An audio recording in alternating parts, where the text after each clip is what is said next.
বইপত্র চ্যানেলে সকলকে স্বাগতম। অজানাকে জানতে হলে ভিডিওটি শেষ পর্যন্ত দেখুন। এখানে আপনি এই ছবিটিকে খুব মনোযোগ দিয়ে দেখুন, আর ছবিটির মধ্যে আপনি কি দেখছেন তা আমাদের জানাতে পারেন। তাহলে বন্ধুরা দেখে নেওয়া যাক এই ছবিটির মধ্যে কি ছিল। বন্ধুরা, এই ছবিটির মধ্যে একজন ব্যক্তি বই পড়ছে, তা যদি আপনি দেখে থাকেন তাহলে আমাদের কমেন্ট করে সবার আগে জানিয়ে দিন আপনিও পেরেছেন। এমন কি জিনিস ঠেলে দিলে মিলে যায়, ভিতরে গেলে আরাম পায়? বলুন তো বন্ধুরা, এই ধাঁধার উত্তর কি হবে? কি বন্ধুরা, আপনারা কি উত্তরটি পেরেছিলেন? যদি না পেরে থাকেন তাহলে আমি বলে দিচ্ছি, এই ধাঁধাটির সঠিক সমাধান হবে ছাতা। বন্ধুরা, আপনারা এখানে একটি ছবি দেখছেন, ছবিটিকে খুব মনোযোগ দিয়ে দেখতে হবে। এখন এই ছবিটিকে খুব ভালো করে দেখে আপনাকে বলতে হবে নিচের চারটি কুমিরের মধ্যে কোন কুমিরটি প্রথম জল খাবে। এখন আপনি যদি উত্তরটি অনুমান করে থাকেন তাহলে সবার আগে কমেন্ট করে জানিয়ে দিন। কি বন্ধুরা, আপনারা কি অনুমান করতে পেরেছিলেন? আপনারা যারা অনুমান করতে পেরেছেন তারা চ্যানেলটি সাবস্ক্রাইব করে নিন, আর যারা এখনো অনুমান করতে পারেননি তাদেরকে আমি বলে দিচ্ছি, ভালো করে দেখলে বুঝতে পারবেন 1 নাম্বার কুমিরটি প্রথম জল খাবে।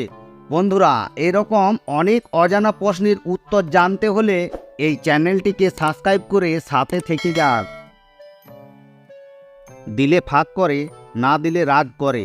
এবার আপনারা আমাদের বলুন ধাঁধাটির উত্তর কি হবে। ভাবো ভাবো লজিক্যাল আর্মি, ভাবো। তাহলে ধাঁধাটির উত্তর দেখে নিন। এখানে ভিখারিকে ভিক্ষা দেওয়া হবে, কারণ আপনি যখন ভিখারিকে ভিক্ষা দেন তখন ভিখারি ব্যাগ ফাঁক করে, আর ভিক্ষা না দিলে ভিখারি রাগ করে। সুমি খুবই ভালো ছাত্রী ছিল, কিন্তু তার দৃষ্টিশক্তি দুর্বল থাকায় সে প্রতিদিন সামনের বেঞ্চে বসত। সুমি তার বন্ধু রাহুলের সাথেই থাকত। একদিন কলেজে যাওয়ার সময় সুমির চশমা মেঝেতে পড়ে ভেঙে যায়। সুমির কোনো গাড়ি ছিল না, তাই রাহুলকে তার গাড়িতে করে তাকে চশমার দোকানে পৌঁছে দিতে বলে। গাড়িতে যাওয়ার সময় হঠাৎ সুমি রাজু রাজু করে চিৎকার করতে থাকে। তখনই রাহুল দেখল রাজু অজ্ঞান অবস্থায় রাস্তার ধারে পড়ে আছে।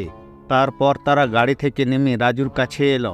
এরপর তারা দেখলো রাজু মারা গেছে। এখন তারা খুনের সমাধানের জন্য মেহুলকে ফোন করে।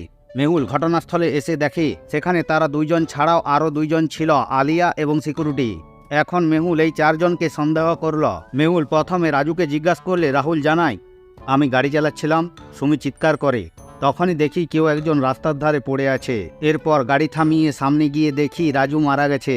এর বেশি কিছু জানি না। দ্বিতীয় জন সুমি বলে, আমি গাড়িতে যাওয়ার সময় রাস্তার ধারে রাজুকে শুয়ে থাকতে দেখি। তারপরই রাহুলকে গাড়ি থামাতে বলি। এরপর কি হয়েছে তা আমি জানি না। তৃতীয় জন আলিয়াকে জিজ্ঞাসা করলে সে বলে, রাজু আমার ভালো বন্ধু ছিল ঠিকই, কিন্তু তাকে আমি হত্যা করিনি। এবং শেষে সিকিউরিটিকে জিজ্ঞাসা করলে সে বলে, আমি এখানে পাহারা দিচ্ছিলাম ঠিকই, কিন্তু কখন ঘটনাটি ঘটেছে তা আমি জানি না। এবার লজিক্যাল আর্মি, এই 4 জনের কথা শুনে আপনি অনুমান করুন রাহুল, সুমি, আলিয়া এবং দারোয়ানের মধ্যে কে খুনি।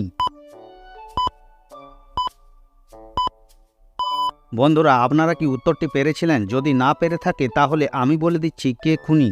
এখানে দেখুন, সুমির চশমা যেহেতু ভেঙে গিয়েছিল তাই দূর থেকে মৃতদেহটি দেখা তার পক্ষে সম্ভব নয়। অর্থাৎ সুমি জানত রাজুর দেহটি রাস্তার ধারে পড়ে আছে, তাই আসল খুনি হলো সুমি। হারিয়ে গেলে তাকে খুঁজে বেড়ায়, খুঁজে পেলে তাকে ফেলে রেখে চলে যায়। এবার আপনারা আমাদের বলুন তাহলে সে কে। এই ধাঁধাটির সমাধান হবে রাস্তা বা পথ। এখানে আপনি দেখতে পাচ্ছেন একটি ট্রেন সামনের দিকে দ্রুত গতিতে ছুটে আসছে, আর ট্রেনটি যাওয়ার জন্য 2টি লাইন আছে।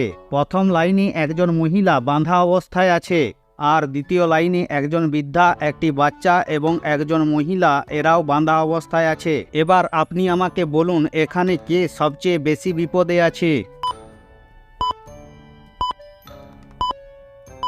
যারা পেরেছেন তারা ভিডিওটিতে লাইক করে চ্যানেলটি সাবস্ক্রাইব করে আমাদের জানিয়ে দিতে পারেন আপনিও পেরেছেন। আর যারা এখনও পারেননি তাদেরকে আমি বলে দিচ্ছি, এখানে 2 নম্বর লাইনে থাকা মানুষগুলো সবচেয়ে বেশি বিপদে আছে। কারণ আপনারা যদি একটু ভালো করে দেখেন তাহলে দেখতে পাবেন ট্রেনের চাকাগুলো 2 নম্বর লাইনে আছে। এর থেকে বোঝা যাচ্ছে 2 নম্বর লাইনে ট্রেনটি আসছে।